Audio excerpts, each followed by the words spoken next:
Assalamualaikum warahmatullahi wabarakatuh. Sebelumnya perkenalkan, nama saya Muhammad Revaldi dari kelas Pengges 2B NPM 192191062.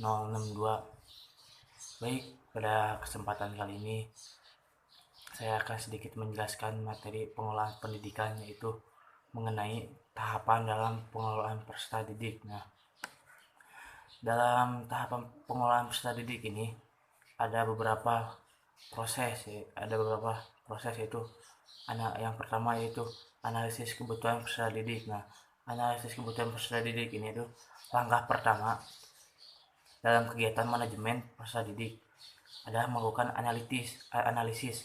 Nah, kebutuhan ini yaitu penetapan siswa yang dibutuhkan oleh lembaga pendidikan sekolah.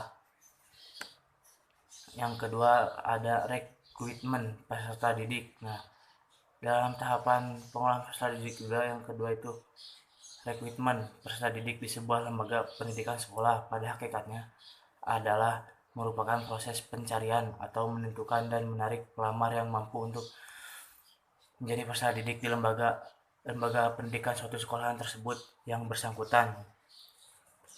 Yang ketiga ada seleksi peserta didik. Nah, seleksi peserta didik ini adalah kegiatan pemilihan calon peserta didik, yaitu untuk menentukan diterima atau tidaknya seseorang peserta didik di lembaga pendidikan tersebut. Dan seleksinya pun sesuai dengan berdasarkan dengan ketentuan yang berlaku. Yang keempat ada orientasi peserta didik. Nah, orientasi peserta didik ini yaitu kegiatan penerimaan siswa baru dengan mengenalkan situasi, kondisi lembaga pendidikan sekolah dan lingkungan sekolah tersebut.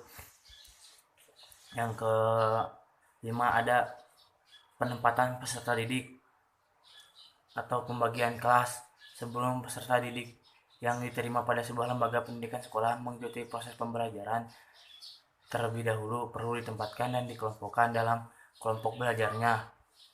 Pengelompokan peserta didik yang dilaksanakan pada sekolah-sekolah sebagian besar didasarkan kepada sistem kelas.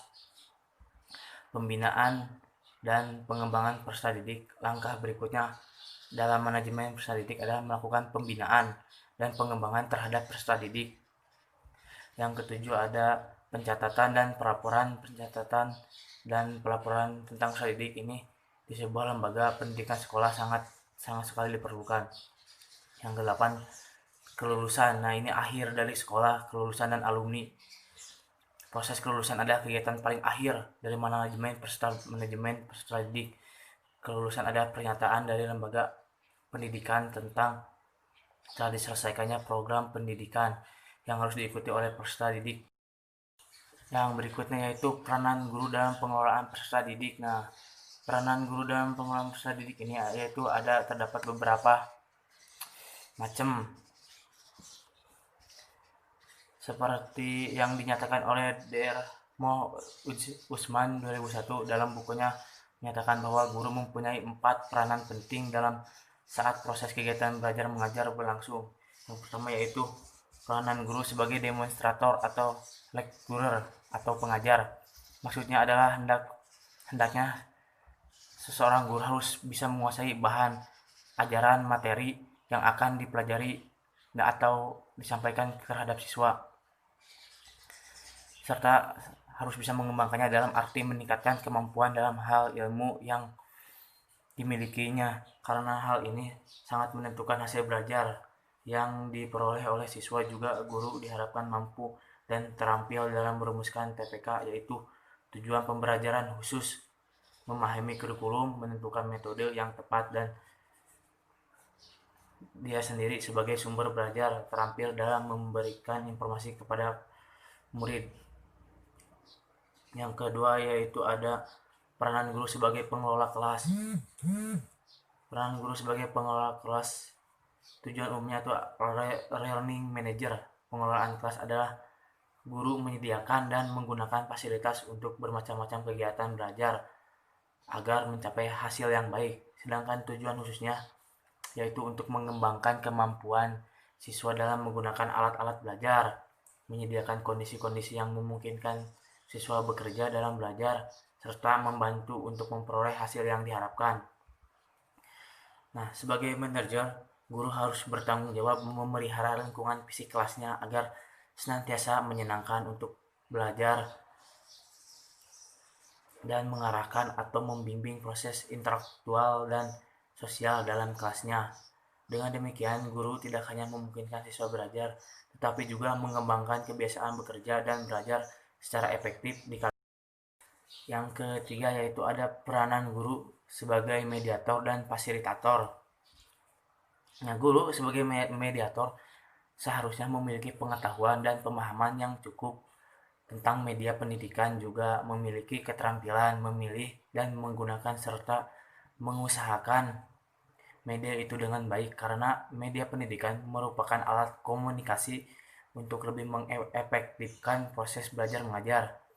Sebagai mediator, guru pun harus menjadi perantara dalam hubungan antara manusia, tujuannya agar guru dapat menciptakan secara maksimal kualitas lingkungan yang interaktif. Dalam hal ini terdapat tiga macam terdapat tiga macam terdapat tiga macam yang dapat dilakukan oleh guru, yaitu mendorong berlangsungnya tingkah laku sosial yang baik, kedua mengembangkan gaya interaksi pribadi, ketiga menumbuhkan hubungan yang positif dengan para siswa.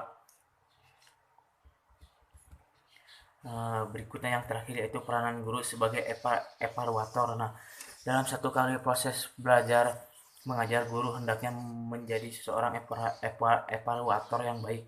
Kegiatan ini dimaksudkan untuk mengetahui apakah tujuan yang telah dirumuskan itu tercapai atau belum, dan apakah materi yang diajarkan sudah cukup tepat. Semua pertanyaan tersebut akan dapat terjawab melalui kegiatan evaluasi dan atau penilaian, sebab penilaian guru dapat mengetahui keberhasilan pencapaian tujuan penguasaan siswa terhadap pelajaran, serta ketetapan atau keefektifan metode mengajar. Tujuan lain dari penilaian diantaranya adalah untuk mengetahui kedudukan siswa di dalam kelas atau kelompoknya. Nah, dengan penilaian, guru dapat mengklasifikasikan apakah seseorang siswa termasuk kelompok siswa yang pandai, sedang, kurang, atau cukup baik di kelasnya jika dibandingkan dengan teman-temannya. Dan dalam fungsinya sebagai penilai hasil belajar, guru hendaknya harus terus-menerus mengikuti hasil belajar yang telah dicapai oleh siswa dari waktu ke waktu. Informasi yang diperoleh melalui evaluasi ini merupakan umpan balik atau feedback terhadap proses belajar mengajar. Umpan balik ini akan dijadikan titik tolak untuk memperbaiki dan meningkatkan proses belajar mengajar selanjutnya. Dengan demikian, proses belajar mengajar akan terus-menerus ditingkatkan, memperoleh hasil yang optimal. Mungkin sekian materi yang dapat saya sampaikan. Mohon maaf apabila ada kesalahan-kesalahan dalam pengucapan atau penjelasannya. Mohon dimaafkan. Sekian, terima kasih. Wassalamualaikum warahmatullahi wabarakatuh.